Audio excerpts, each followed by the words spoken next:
Hey everyone, how's it going? Back here at the Black Unicorn, discuss once again what is the red pill.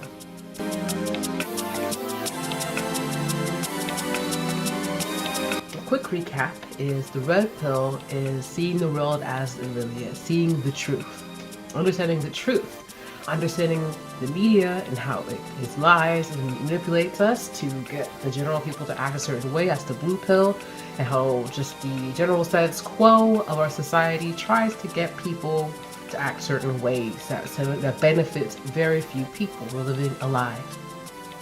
In the movie The Matrix, it was the robots who were in control. In the real world, it's really more the oligarchy, right? The wealthy, very few, very wealthy people who are in control. But I want to discuss a bit more into what is the red pill in the sense of what is it portrayed as being. Now we got to remember that the mainstream media loves to co-opt things because that's the blue pill. Their goal is to control all of us, to control a vast majority of us and keep us divided and conquered. So their general goal here is to make men feminine and women masculine, so that our innate biology, which will not change, and that women want masculine men and men want feminine women, will have us divided and conquered, right? And so they have co-opted this, the feminists, who are part of the blue pills, right? The feminism and feminists are part of the blue pill side of things, have tried to co-opt the red pill, and make it seem like it's all about angry men's rights activists who hate women. These women bashing angry men. And it's not to say that there are no women bashing angry men. Just as we could say on the side of feminism, right? There's an argument that all feminists are angry men hating lesbians, and that's why they're feminists. And there definitely are angry men hating lesbians who are feminists, and there are a lot more feminist women who just are misguided. And then there used to be, of course, laws, and still are laws, that do technically keep men and women. Women have fewer rights than men on paper, and men have more rights than women. And, there are some truths. Yes, men are in Congress making laws that affect women. But not to get too deep into that, but I feel that the real solution here is not to have women in Congress, but to have men or Congress not make laws about women. Right, how about that? How about you just let us decide what we're gonna do? How does that sound? How about you say out of the, you keep out of our medical situation. That's the midwives. I think that's actually fair. But again, another topic. But that's where, when you start looking up like what is red pilling and what is the red pill, and when you look into the manosphere, which has taken, I would say, a leadership role on what red pilling is and is about, there are a lot of men in there who have experienced a lot of trauma, and most of that trauma is surrounded by women that they love, more their wives, ex-wives, mothers of their children, than their daughters or their mothers per se. But that is definitely a part of it. However, you can look and say, well, it's also about your job, right? This is what I discussed in the last video, right? If you work 9 to 5, that's the blue pill, and you might then swallow the red pill and realize that working 40 years for a corporation to, and giving them the best years of your life just to retire when you're about to die is slavery. And woman had nothing to do with that. This is all a man's world. So I just want to emphasize that point here in this last little discussion. The red pill is often portrayed as, and has been co-opted as, being these angry men, these involuntary celibates, or just, rapists, essentially, right? Kind of men who just think that women are just supposed to lie there and give them sex, and every woman should give every man sex whenever he wants it, and they're awful people.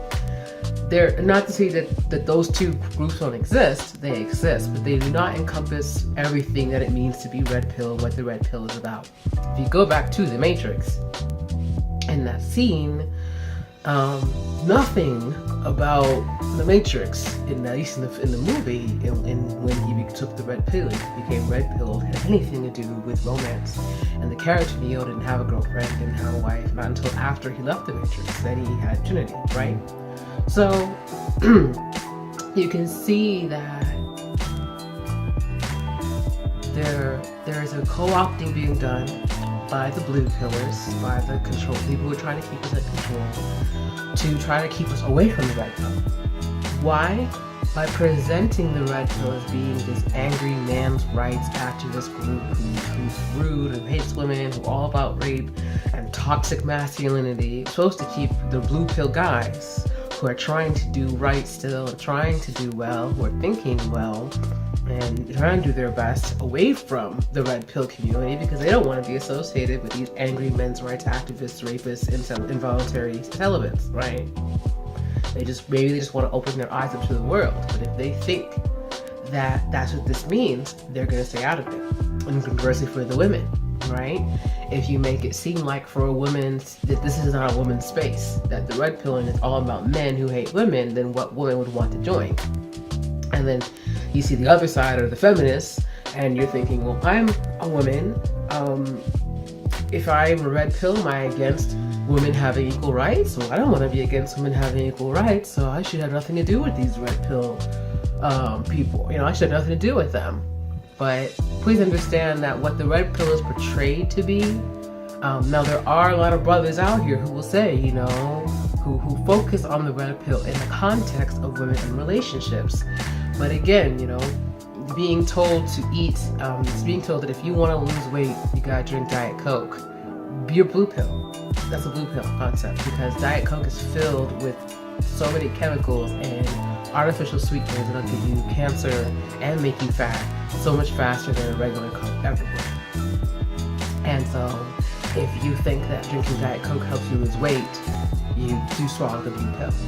If you think, working 9 to 5, getting a good government job is what's going to save you in life, and just you need to go to college, get a good job, and work there for 40 years so you can get your 401k retirement plan, and you're going to live the rest of your life, and Social Security is going to save you. That's blue pill. Nothing to do with women. If you're buying into these new fashion trends, I'm focusing on the guys here for a moment. If you're focusing on the new fashion trends of wearing these ridiculously tight pants, I just don't know what's going on. That's blue pill. And conversely for us ladies, if you believe as a lady that you need to go to college, that you will not be fulfilled being a mom, that being a mom and being a housewife is slavery, that you need to go out here and work and earn your own money and pay your own bills and have your own everything, and that a man's gonna want you and appreciate you and respect you because you bring into the table that you gotta go Dutch in order to show that you're worth it. You swallow the blue pill, my sister. That's a blue pill. The same as if you believe that you've got to wear bonnets and scarves every night as soon as you get home, because your ends are gonna split, and that's the reason why your hair hasn't gotten so long, because you don't wear a bonnet. That's also blue pill because you look masculine or you look sloppy and slave-like. There's so much. Generally speaking, if you are paying attention, if you're going to the movie theater and watching movies, you are getting blue pill content, and we will discuss this more in future videos. It is in just about every single thing mainstream. Even the beloved Black Panther is filled with blue pill content. It's coming up. So please understand that there's more to this. The red pill is not just about men who hate women who want to rape us all, or is it about guys who can't get laid, who are angry at women for not being able to get laid, and they've got red pill and that's why they can't get laid. They exist, that's their thing. And if you saw my story about how I became red pilled, or if I'm gonna release that one yet, you will see that, for a lot of us, red pilling does involve some amount of trauma.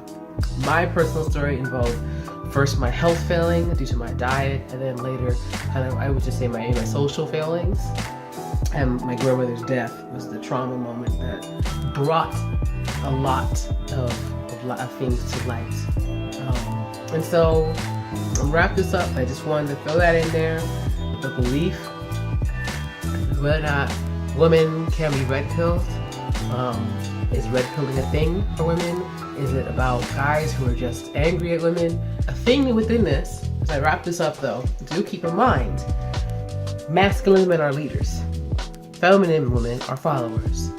So from a YouTube video standpoint, that is why you will see more men doing more videos in the red pill sense, and more women who are just literally subscribing to these channels, watching these videos, and rarely commenting because they know it's not their place. That's one of the reasons why I'm here. Thank you to everyone who's watching. Thank you to all my subscribers. Please do subscribe, like the video, share it if you agree. Give me all your comments. I read comments. I read all the comments. I apologize if I didn't get a chance to respond. On my subscriptions, on my page, I will have information so you can email me, send me an email, let me know what you think. And if you have questions, what do you want my next video to be about? What kind of videos do you want me to do? I will do them. And I thank everyone for tuning in today, and I will see you next time.